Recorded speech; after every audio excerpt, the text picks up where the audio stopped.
Alright, so this is practice problem 1.1. White gold contains gold in a white metal such as palladium. Two samples of white gold differ in the relative amounts of gold and palladium they contain. Both samples are uniform in composition throughout. Classify white gold. Alright, you're going to want to pause this video and practice for yourself. Try to classify white gold. Okay, so white gold is our matter. Okay, the first question we ask is it uniform throughout? Right, and so we see that the samples are uniform in composition throughout. So yes. Okay, so we know it's homogeneous. Does it have variable composition? Yes, because it says that two samples of white gold differ in the relative amounts of gold and palladium. Okay, so yes, and so we have a homogeneous mixture.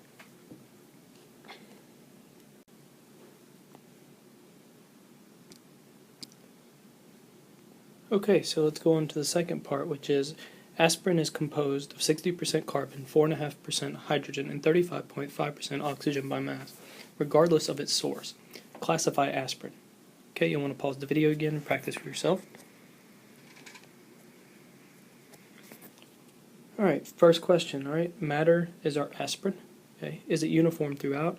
Yes, it is. So we know we have at least a homogeneous mixture. Does it have variable composition? Okay, it says aspirin is composed of 60% carbon, 4.5%, 35 oxygen, regardless of its source. Okay, so no, it does not vary. Okay, so it's a pure substance.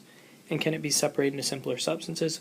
Well, we see that we're made up of carbon, hydrogen, and oxygen. So yes, it can. And so we have a compound.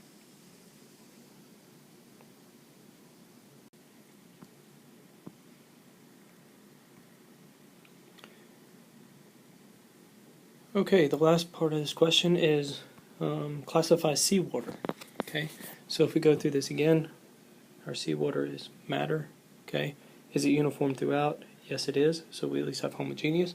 Does it have variable composition? No. Okay, so it's a pure substance. And can it be separated into simpler substances? Yes. Okay, so once again we have a compound.